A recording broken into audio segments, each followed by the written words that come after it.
Okay. Gonna be a good video today, doing something a little bit different. Oh yeah. Do you remember the early 2000s? Facebook was mostly for college kids. Yes, today's college students, it wasn't always just for parents, okay? And grandparents, okay? MySpace was really big. Twitter really wasn't even online yet. And Ravelry was invite only. And an epidemic spread across social media. A beloved member would be involved in a community, and then one day a relative would come online and say, sorry, that person has passed away. Communities would be devastated by the news. A beloved friend was gone. Only, it turns out, not so much. Their online personality was just dead. The person in real life was alive and breathing, and this was called Swadocide. Well, the Fiberverse was not immune to this plague. There are many stories of knitters or crocheters, yarnies, faking their death, usually in order to get out of some trouble. Well, today I'm going to share with you one of these stories. So hit subscribe, hit the notification bell, give this video a thumbs up, and find out the saga of Mystical Creation Yarns.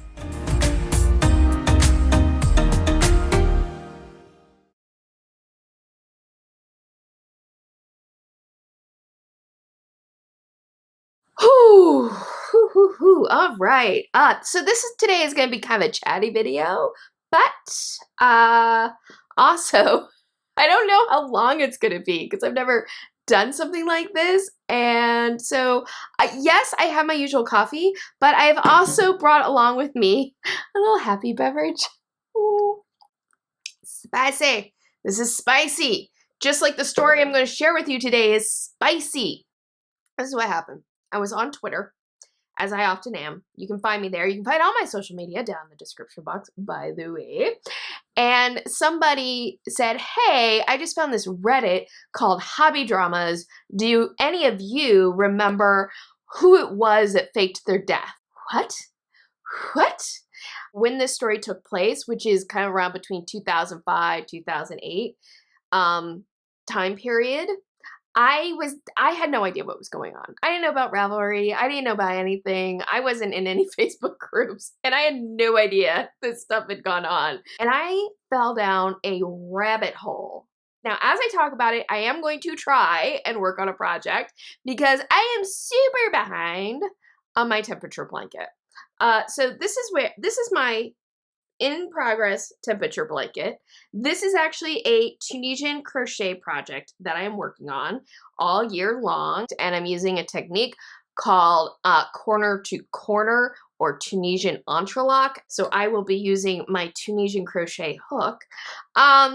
This is actually kind of convenient. I'm starting a new diagonal for my corner to corner blanket. I am starting on February 1st of my temperature log, and I'm going to start at the beginning.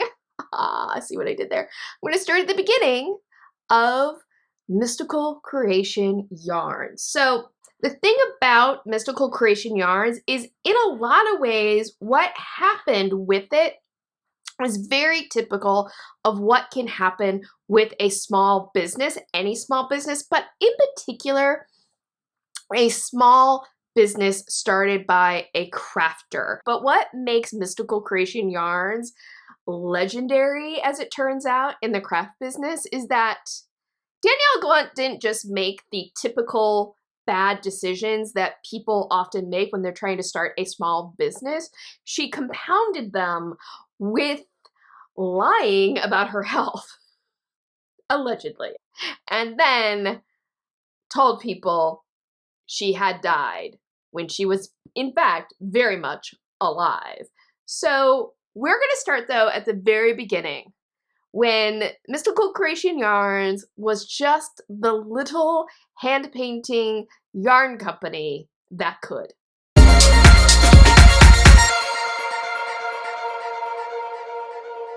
In 2003, Mystical Creation Yarns appeared on the interwebs, and it was an online business, and it was hand-painted yarn. And I've got to say, the very first website was very bare bones. Like, it was basically a welcome page with then some buttons to go look at the yarn. But yeah, I mean, the website didn't even have its own shopping cart. You would have to email or call her to put in an order for yarn. She would invoice you and then you would pay. It was really, for me, looking at the screen capture was like, man, that takes me back to a time. That takes me back to a time. The earliest reference that I found to the yarn was a blog post from Maggie Stitches that was on Typepad. But Maggie was going to make the Clappetus. Just like the Peter Frampton album, everyone had to have that in the 1970s. And in the 1990s, we all had to wear flannel. In the early 2000s, knitters had to knit the Clappetus. It was just like, it was like a rite of passage almost, that you knitted this project. And the Clappetus was particularly well suited for these sort of hand-painted, hand-dyed types of yarn. So it makes sense that people were using Mystical Creation Yarns for this pattern. It was a gorgeous yarn. And the other thing was, based on the very early reviews that I was able to find, track down on the internet, was the yarn, it seemed like the yarn was color fast. The colors were particularly vibrant. Almost everyone says like, oh, here was a woman who really had an eye for color. And she did. And it was an incredible price point. Even at that time, you could expect to pay like $20 at least a skein for hand-painted yarn, and Mystical Creation Yarns was selling well below that. Well below that. There's things that knitters love. We love fiber, obviously, but also we love color. Knitters tend to love color. And we love a good deal. So if you get us a yarn that is like competitively priced, that has gorgeous colors in it, and in the early 2000s would be perfect for the Clappetus, yeah, a lot of knitters are going to be all up in that business and be ordering like faster than, I can't think of a metaphor right now because I've had a Bloody Mary. In a very short amount of time, Mystical Creation Yarns really did develop a very good reputation around the intertubes. Eventually, it did open an eBay store, and when Etsy came around, it opened an Etsy store. But in 2005, there may have already been hints of future troubles ahead. I found this on the Wayback Machine, but in October 2005, the website announced that they are not accepting any more orders for the time being. Interesting. Why is that? I don't know if Mystical Creation Yarns was having financial problems. I don't know if they just were backed up by all the orders that they've received, so they just wanted to put a pause on everything. Or maybe there was a personal issue where they just couldn't keep up with the business and need to put a pause on it. But what I do know is that Mystical Yarns would not reopen for business until April 2006. Editing Carrie here. I just want to note that I'm actually somewhat extrapolating that they didn't come back until April 2006 because this was the first time on the Wayback Machine a page shows this announcement. Every other capture between October of 2005 and April of 2006 either says that they are temporarily not accepting orders or the page is blank. So it looks like Mystical Creation Yarns had sort of at least put a pause on business. Perhaps they were still fulfilling orders, but they certainly weren't taking in new revenue. That being said, they did reopen for business in April 2006, and that would turn out to be a very important year for Mystical Creation Yarns. How many rows do I have here on my project? 1, 2, 3, 4, 5, 6. Okay, I got 3 more rows of this. I'm gonna pour myself a little bit more. I'm gonna just empty the can. That's the whole can. And let's continue on with the story. So 2006 became a big year for Mystical Creation Yarns, and that was thanks to a little podcast called Lime and Violet, and it was very popular, from what I understand. Note to future self, keep the dirty screen cleaning cloth out of frame next time. I've never been a big knitting podcast listener. I realize it's kind of ironic considering that I do all of this, but they were just two funny ladies who cursed a lot and loved fiber and knitting. Once the board started on Ravelry about Mystical Creation Yarns, Miss Violet was a consistent poster. The one thing though about Lime and Violet is because of their own controversies that came years later, a lot of their stuff is gone. So kind of tracking down details of them and their podcast was tricky, but I found a reference to Lime and Violet episode 10 mentioning Mystical Creation Yarns and loving it. Miss Violet on the MCY board years later said when they first ordered from MCY, they swooned, that was Miss Violet's words, swooned over the yarns. And Miss Violet reported that the colors were spot on, it was color fast, and it was fantastic. Lime and Violet mentioning Mystical Creation Yarns took Mystical Creation Yarns to another level. And I will say too, let me just count. I've got to count. Sorry. 1, 2, 3, 4, 5, 6, 7, 8, 9. Oh, I should have been casting off. I made a mistake. I got so caught up in talking, I made a mistake. One thing with Tunisian crochet, undoing it is really fast. But anyway, when a small business suddenly gets a spike in demand, this is typically kind of a make it or break it period for that business. Because thing is, if a small business has been doing well, they have a pretty good idea of the resources they need in order to meet their customers' needs. But if there suddenly becomes a big spike in demand, they may not have the resources to meet that output. And then suddenly their business, they're slower in terms of being able to fulfill orders. Suddenly, maybe the orders aren't being as well fulfilled because they're bringing in people who maybe they have to train. It's just a fraught moment for a small business. So how did Danielle Glunt meet the moment? How did she handle it? It's hard to know for sure how Danielle Glunt did and Mystical Creation Yarns did at the beginning of 2006 when they first got this big exposure from Lime and Violet, because again, I'm having to like kind of search through screen captures from the Wayback Machine. In December 2016, the Wayback Machine capture from the eBay store did show that MCY still had 100% positive feedback and was labeled as a power seller. So that's like, you know, a good sign.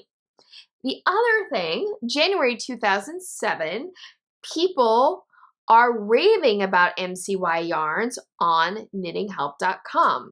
Words like yummy and delicious are being thrown around. Why do we always talk about yarn in terms of like it's something that we eat? Like, and it's true. And it's not just yarn, it's any craft. We're like, ooh, that's yummy. Oh, that's delicious. Is it something primal within us where we just look at something that's pretty and are like, I want to eat it.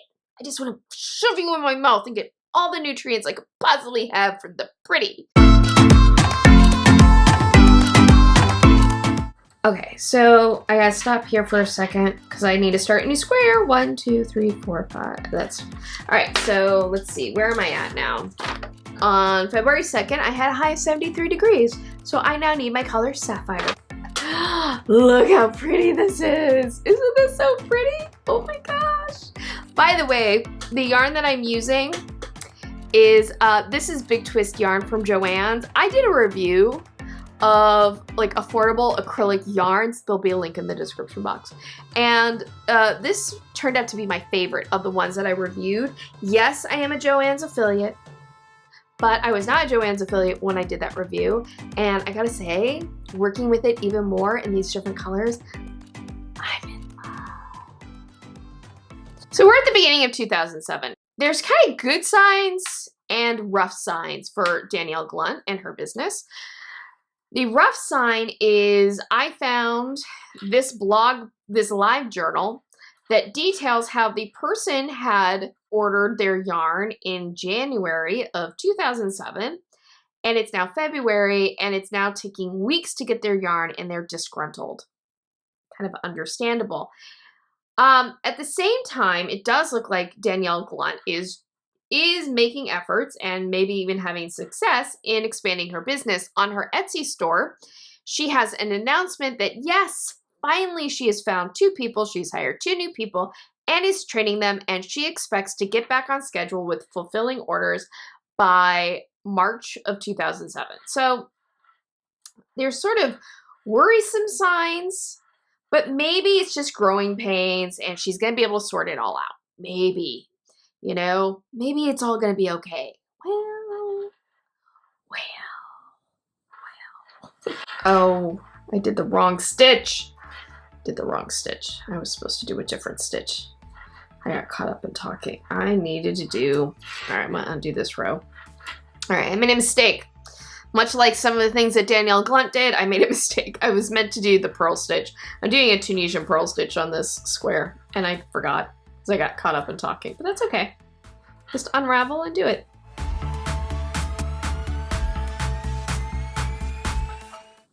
I might need a drink for this. And as you're going to find out, my Bloody Mary is very appropriate for what I'm about to talk about.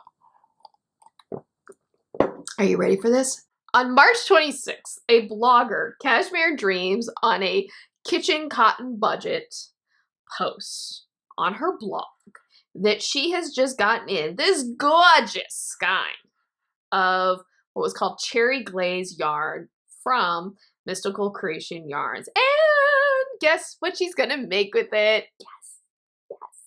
It's the clapidus. She's going to make a clapidus. And you see the picture of this yarn, and it was gorgeous. It was a beautiful wool and silk blend in the colorways, cherry gloss. Stunning. It really was stunning, let's be honest. Deborah noted that the yarn was rustic and rated as bulky, but was more thick thin. That's how I would summarize what Deborah had to say about the yarn. But hey, the color is so pretty. That's fine. That's not a big deal. It's fine, right? By the way, Deborah did warn her readers that the color did not quite match the photo on the website. Now, anybody who's ordered yarn from the internets knows you're taking a certain amount of risk. And the reason you're taking risk is because there's a lot of factors that go into how a color is going to read on your computer monitor. There's factors that are on your end, the settings on your computer monitor, and there's factors on the photographer's end. One of my favorite online stores is yarn.com, which was recently purchased by Lovecrafts. And in my opinion, yarn.com, notoriously, their photos are inaccurate. But as we'll find out later, Deborah's yarn was at least the same basic color. This would not hold true later on in the story, but we'll get to that. Down in the comments, however, one of her readers does warn her that when she rinses the yarn, she should use some vinegar to set the yarn. Dun dun dun! This is foreshadowing. Fast forward a month later, and Deborah has completed her project, and she is now ready to wash and block it. And what happens next?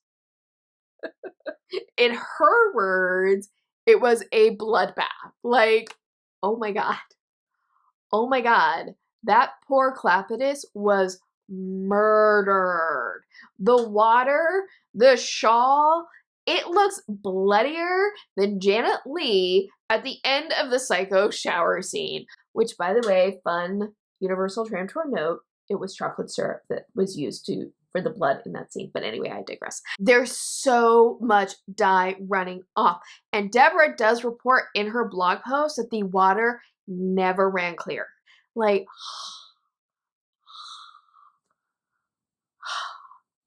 it was bad. Now, Deborah came back later and did report that her clapetted shawl, once it was dried, was still lovely. The reds were still vibrant. And it seems like everything turned out okay. Me personally, this is me.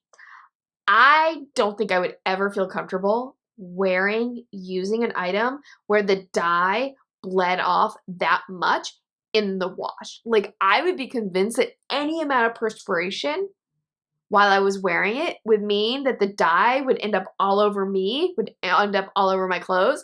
I don't think I'd ever wear it. I think I just have it there to be like, look how pretty it is, but I can never wear it because I don't know what's going to happen with the dye. I have no idea.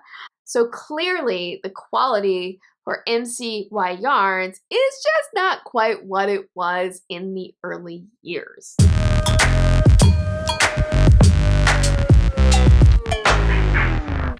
At this point, MCY had a blog on Blogger because this was the early 2000s, and everybody, even me, everybody at this point had a blog either on LiveJournal or on Blogger. But on May 1st, Danielle makes a blog post titled Speaking Out, which automatically, kind of dramatic. The blog is kind of vague in detail. Like, there's not details of what's going on, but in summary, Danielle accuses a competitor of spreading rumors about her. Danielle also claims that it's all fine because her business is thriving due to the attention that this competitor is kind of throwing at her by spreading these rumors, and that the other business is just really unethical. I'm summarizing the post here.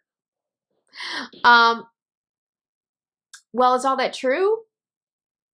I don't know.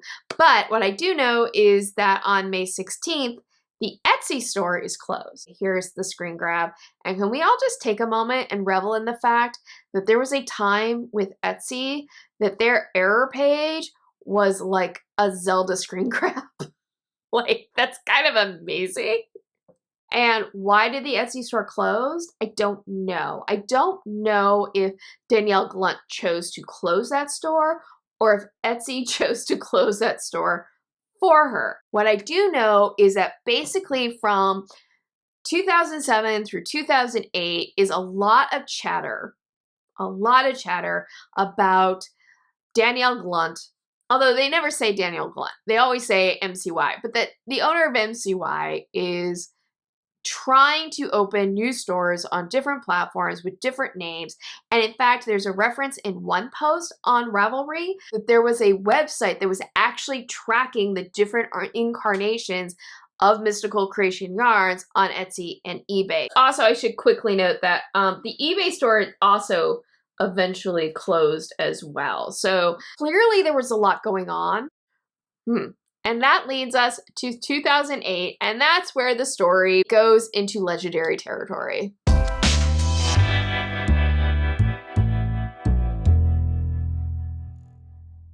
This is the big year in terms of bleeding yarn and faked deaths.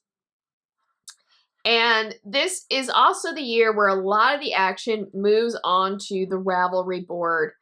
Mostly because it's just where the story is best preserved, because it still exists. I want to reassure you right now, as we're starting to talk a lot about Ravelry, I will not bring up any screenshots from Ravelry.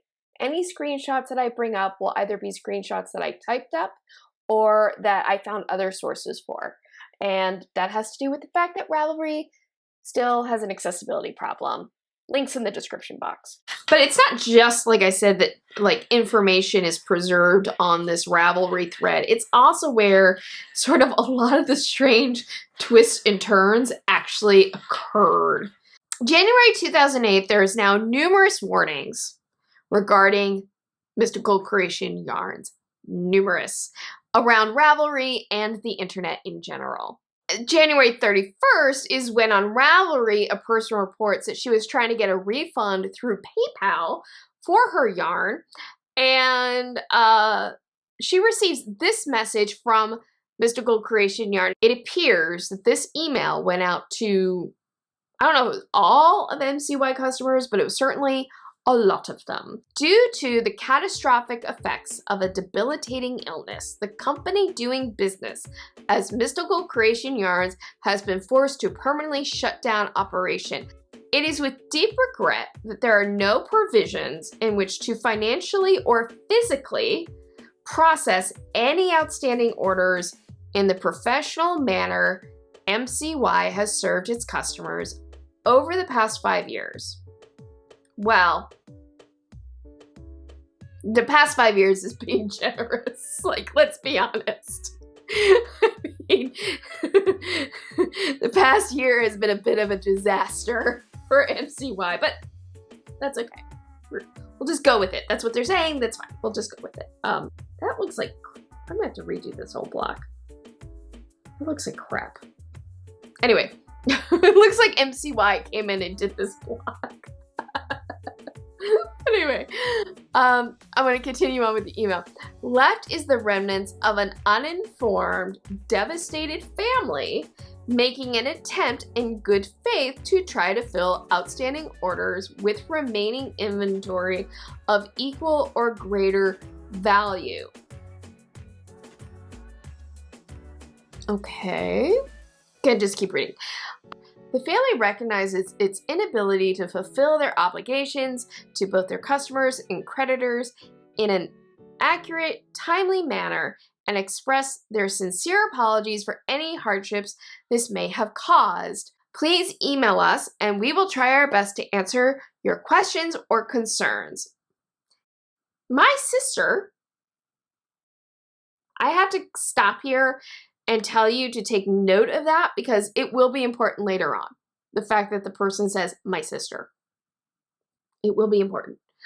My sister is trying her best to fill all orders, and every order will be out this week of February 24th, 2008. I am sure that when Danielle gets out of the hospital, she will want to carry on her passion. You're shutting down the business. But anyway, if anyone would like to continue with her journey or send prayers, please email me and who are you? But whatever. If anyone would like to continue with her journey or send prayers, please email me and I will see that she gets them. And then it says she.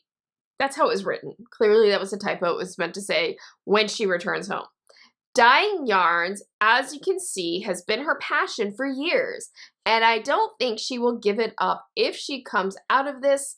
Sincerely, the family, Mystical Creation Yarns. There's a lot in that email. There's a lot.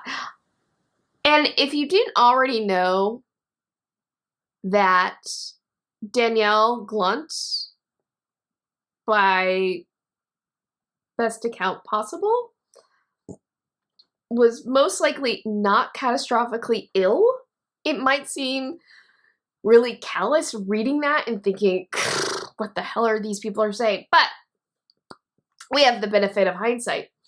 And there's things in the email that just don't make sense. So one Ravelry on the MCY board, she reports that in November 2007, before MCY seemed to really go to hell in a project bag, she ordered some yarn for them. And she had been trying to get her yarn from MCY for months. She still hadn't received anything. MCY told her they were receiving hundreds of orders a day in November and December. Hundreds of orders a day. I'm going to go back to the email. How could somebody who is suffering a catastrophic illness, unless it started on January 1st, be receiving hundreds of orders a day and nobody in her family has noticed? There's no way their catastrophically ill family member could keep up with that. Again, it defies logic. Like, it makes no sense. People also start detailing how yarn that they did get from MCY Yarn didn't match what they ordered at all. One person ordered yarn that was supposed to be blue and lavender, and they reported what they got was yellow and pink. In their words, it looked like cotton candy. Did someone confuse the color wheel? I mean, sure, blue and purple, their contrasting colors would be orange and pinkish. No, not so much. There's a clear implication in the email. It's not set out right, but there's a clear implication that Mystical Creation Yarns doesn't have funds as a business to refund all of their customers. And it seems, based on what people start reporting, that the strategy became, okay, well, no, and this is set out right. It says, the email says that they are going to start sending yarn of equal or greater value to people as sort of a make good, right? They're going to just go into the garage where there's the yarn that's been dyed, and they're going to just start grabbing yarn off and sending it to people. And that's gonna be the refund. That's gonna fulfill the order. That's fine. Not so much. Not if you haven't talked to the customer. If you talk to the customer, if you emailed the customer and you say to them, hey, this colorways is no longer available in this blend, in this yarn base. I am terribly sorry. I can send you the yarn, another yarn of wool and silk yarn, and this colorways, are you interested in it? And the customer says, okay, yeah, that's fine. I really like that one too. Okay, great. The customer has agreed to the different product. But if you just send it to them, you haven't filled the order. People on the Ravelry MCY board were not having it. They were not buying into it. They didn't believe that Danielle Glunt was sick, and they certainly were not pleased to see that people were not getting the yarn that they ordered. There were people upset because they just didn't believe that Danielle was ill. And I think this is something that was really important to understand about why the Ravelry MCY board became sort of the hotbed for everything that went down with MCY, which was like, there were people who were just genuinely upset that they felt like they were being lied to. But the thing to understand is MCY Yarns Ravelry board was not the only board that was sort of reacting to this email. There was talk about a Yahoo lace group, Yahoo groups. But there was a Yahoo group for lace knitters, and they thought Danielle was dying. Or at least they thought she was really ill. They believed the email, basically, and were very concerned. And how do you break to those people like, on March 2nd, 2007, a poster is upset because she feels MCY is taking advantage of a community that was already rocked by the recent death of a beloved member, Mama Monkey.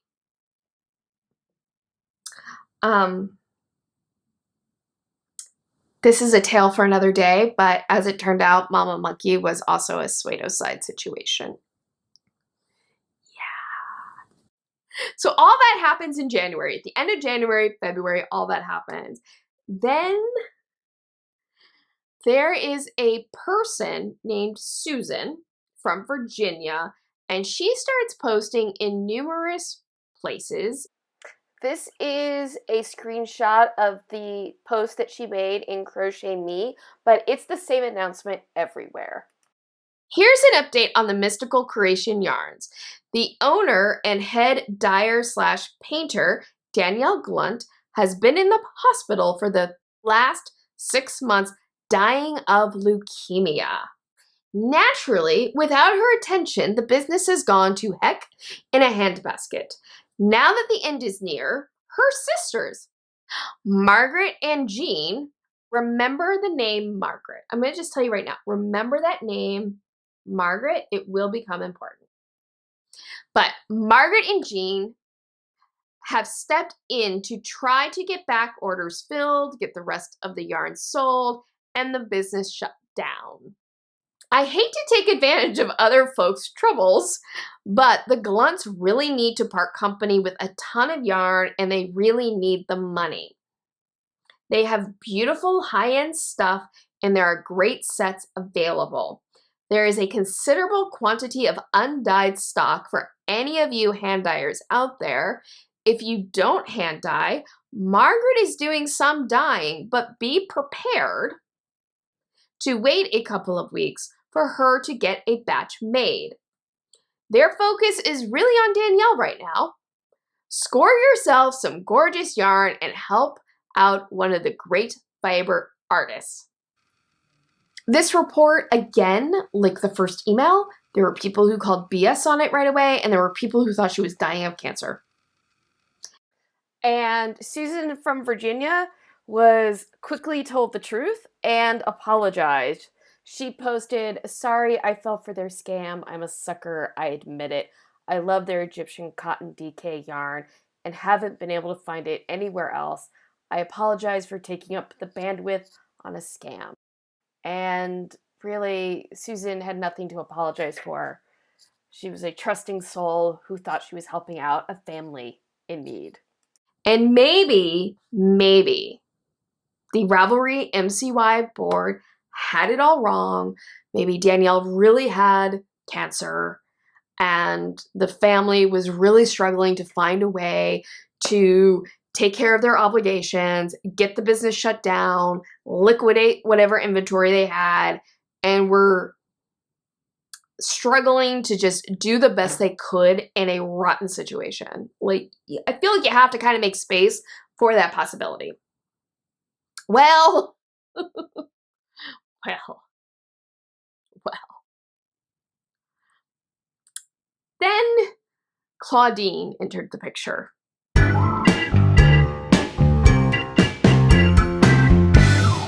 Something I forgot to mention earlier on in the earlier heyday success of MCY, when they had a good reputation, they were the little yarn business that could, was on one of their internet pages, there was a reference that if you were in Europe and you wanted their yarns, you should contact their European distributor, and there was an email for a Claudine. Well, on March 3rd, on the Ravelry MCY board, Claudine, in all caps, says, "Danielle is not dying of leukemia." Claudine also says the whole brother-sister thing is a lie. Remember, when the January 31st email came out, some people were speculating that, or said, I'm going to redo this square, it's terrible. But there were people who were saying that it was Danielle's brother who had sent this January 31st email, and then Susan comes along, and she says it's Danielle's sisters, Margaret and Jean. That's the only reference I had to a Jean, but anyway, Margaret and Jean are shutting down the business. Well, Claudine says Danielle had a brother who passed away many years before from cancer, and that, as far as she knows, there are no sisters. Yeah. Now, there was some thought that maybe the sisters were sister-in-laws.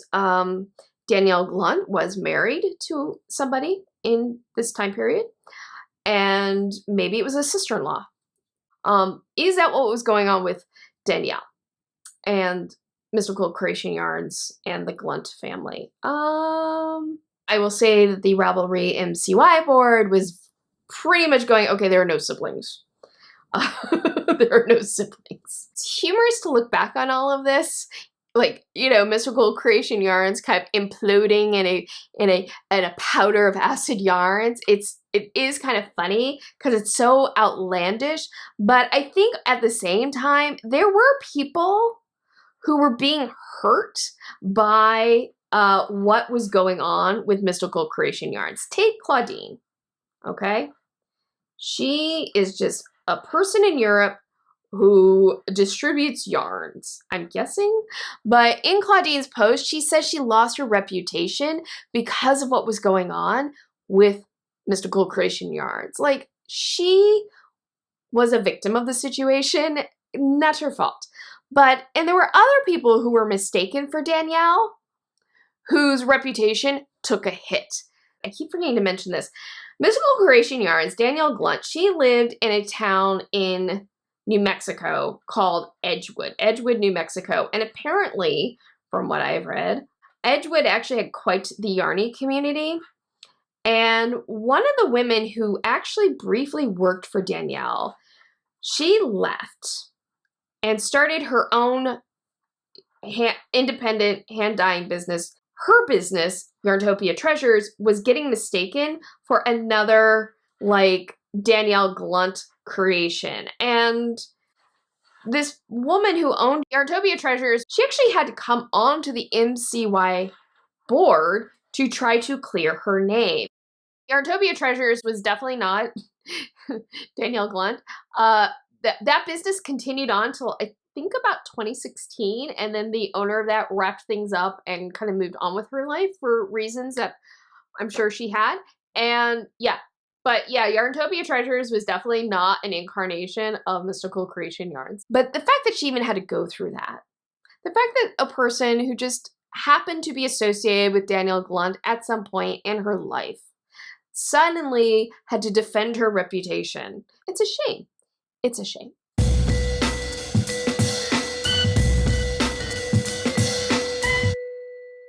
While this was all going on, there were posts going around saying, hey, call the New Mexico Attorney General to try to get a refund. And also there were people encouraging others to report Mystical Creation Yarns to the FBI and put in what's called an I-3 report. An I-3 report is basically an internet fraud report, but even though this is put in with the FBI, they may or may not actually conduct the investigation. Trained analysts at the IC3 review and research the complaints, disseminating information to federal, state, local, or international law enforcement or regulatory agencies for criminal, civil, or administration action as appropriate.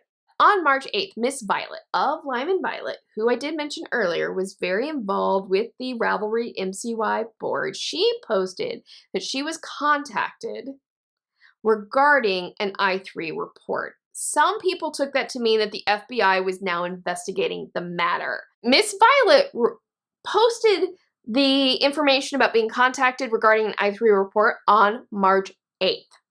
That's important. The next day, on March 9th, a new email goes out from Mystical Creation Yarns, and it reads, subject, MCY Yarns, we just got word that Danielle has passed away. That's the subject line. I can hardly talk/write right now. I am crying so hard. Mom just called from the hospital, and Danielle has just passed away. I just want to thank you as in all caps, to all of you that have showed your support, sent prayers, all of your kindness, and just being there for us. Family is going to need it. She has left behind a loving husband and 2 loving boys. Margaret. Burning question. Who is Margaret? Looking up like court records in New Mexico is surprisingly easy. So I did do a search on Danielle Glunt to kind of like go, well, what happened to her? Was there anything interesting? There wasn't a whole lot, but there's a little bit.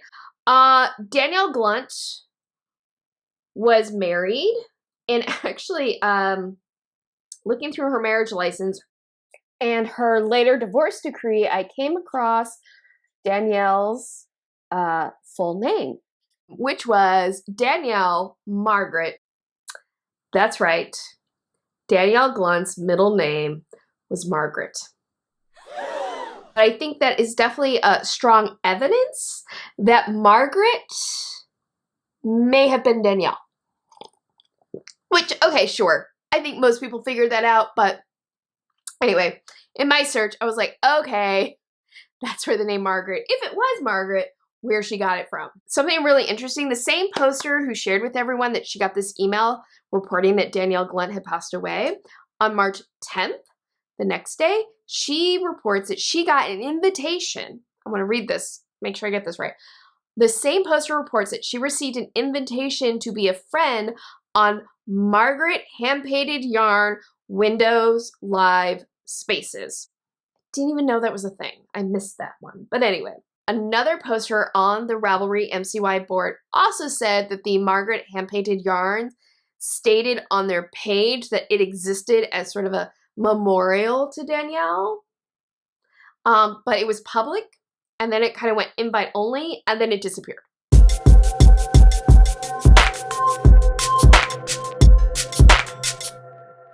The other thing, though, you gotta understand too, is March 8th, the email goes out. By March 11th, people on the Ravelry MCY board already start reporting that they have cited Danielle, or Danielle has been cited in around her town, Edgewood, New Mexico. On March 11th, Claudine, the European distributor, she reported that a mutual friend spoke with Danielle. On the Crochet Me MCY forum, there was a report from a resident of Edgewood that she spoke with several people who had seen Danielle around town.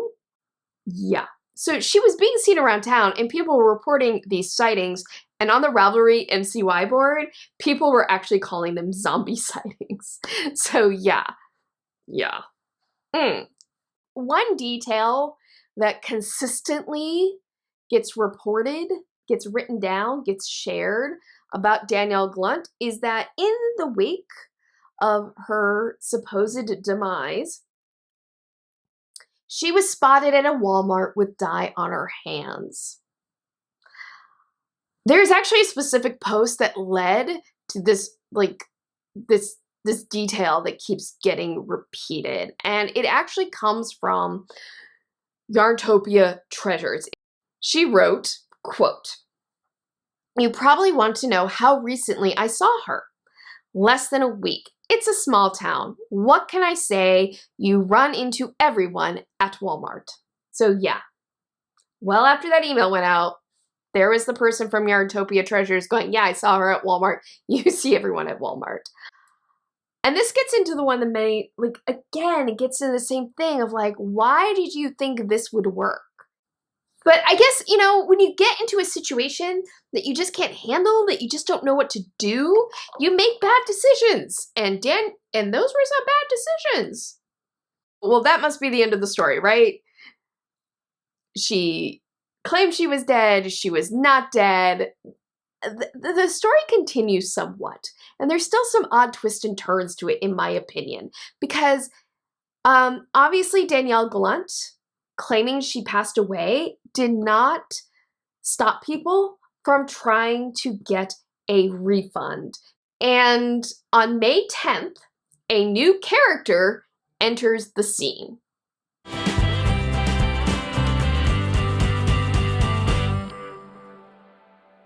Remember I mentioned that Ravelry at this point in its history was still an invite-only space? Well, on May 10th, a new member enters the Ravelry MCY board with the handle Abracadabra 20. And this personality seems to exist to defend Danielle Glunt. What Abracadabra 20's first two posts were, I cannot say because she deleted them. But apparently, she shared a link to an obituary to prove that Danielle Glunt had passed away. A small problem, as people figured out really quickly when they looked at the obituary. The obituary was for someone who had passed away in 2006. So clearly the obituary was not for Danielle Glunt. But it also shows that there were people trying to convince people that Danielle Glunt had passed away when, never mind the sightings, the numerous sightings that people were reporting, never mind the lack of an obituary or notice anywhere that she had passed away. It just wasn't believable. It just wasn't believable. But on April 11th, an MCY poster announced that she had emailed with Abracadabra and gotten her ISP address. The poster claimed that the ISP was the same as the ISP for the mysterious Margaret. Dun dun dun! The evidence would appear to show that Abracadabra 20 was in fact an avatar for at least somebody associated with Mystical Creation Yarns. Over the next month, Abracadabra would kind of pop up back on occasion, begging to know what people wanted from the situation with Mystical Creation Yarns. And actually the answer was really simple. What people wanted was A, a refund, and B, the truth. People really wanted to know the truth. And that's like kind of something I think that is with human nature, which is like, you can know the truth, but you still want the truth confirmed to you, because there's always can be that little nagging bit of doubt. Would they ever really get what it is they were after? Well, maybe, possibly, when a new member joined the board whose avatar was MCY Yarns.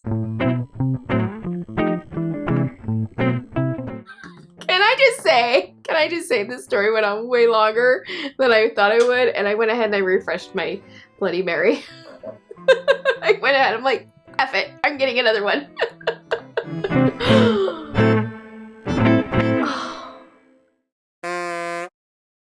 Will this teach me not to get Bloody Mary, to drink Bloody Marys while crafting?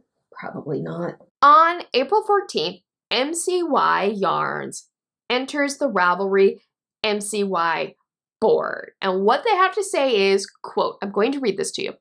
Hello, everyone. I'm here to set the story straight. There are too many rumors coming from this site. The business is closed and will remain closed. We are in the process of refunding customers. I hope this is all you want to know. Thank you.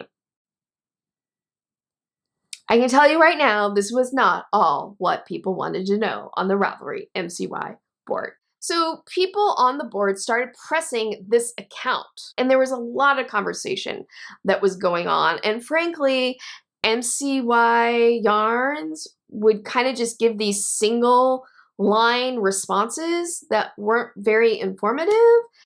At one point, somebody asked, "Who are you?" And all the MCY Yarns account said is, "I'm a helper."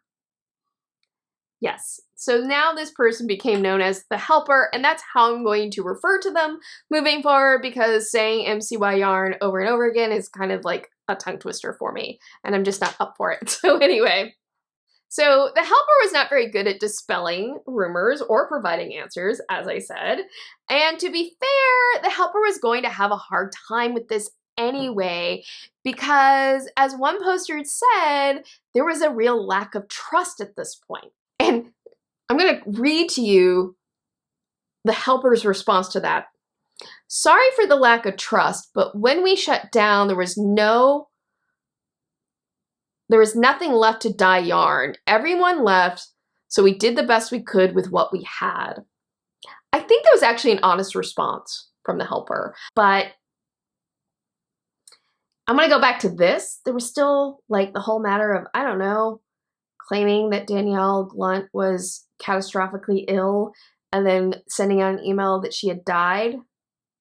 And they're claiming that this was all coming from a sibling, but Danielle Glunt's brother had passed away years ago. Like,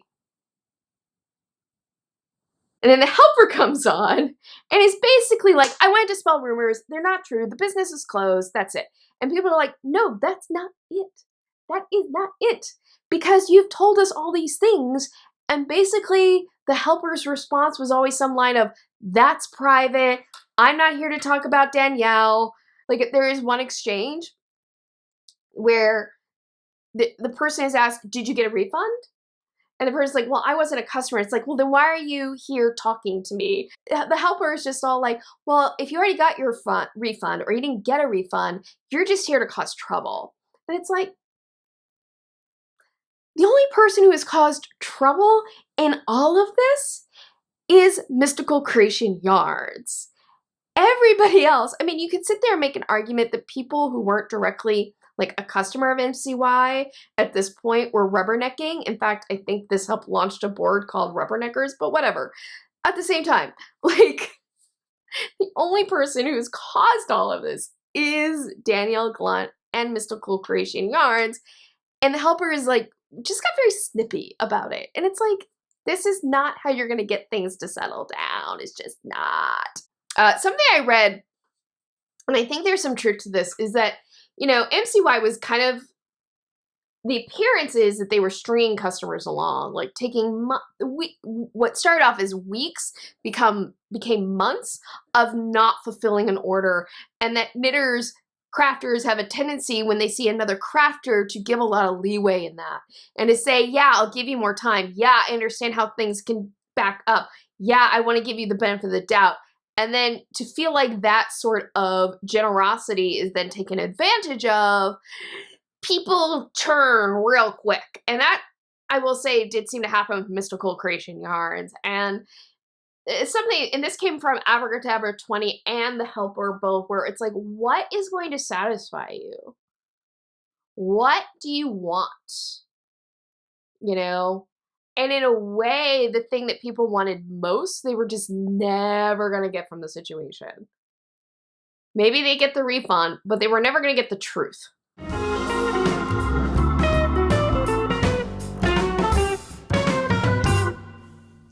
Yeah, the last message from The Helper was on August 2nd.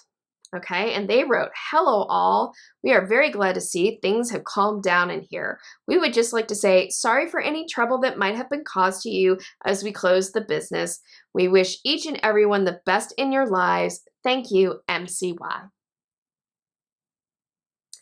And that really is sort of the end of the saga in terms of Mystical Creation Yarns. I don't know if everybody who should have gotten a refund got a refund in the end, but that, I think, is like kind of the button to this aspect of the story. One of the things that's interesting to me anyway is that the Ravelry MCY board certainly settled down, but it also continued on for a really long time.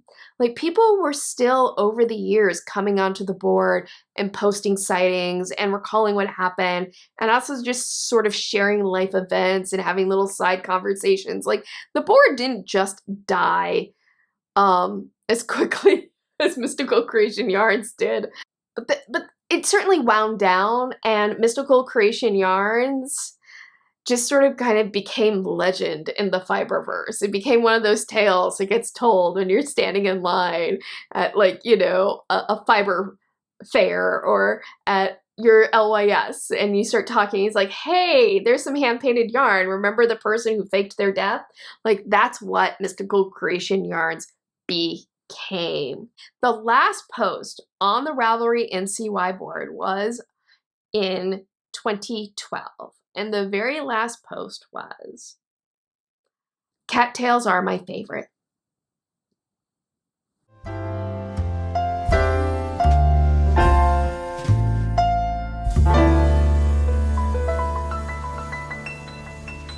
So yeah, that is the sordid tale, the birth, the rise, and the implosion of Mystical Creation Yarns. And it really is, it is a tragic comedy, and it's definitely a warning in terms of creating a small business around your crafts and something you love. There's definitely warnings of it. Like, don't overextend yourself. Don't send out product that is nowhere near what somebody ordered.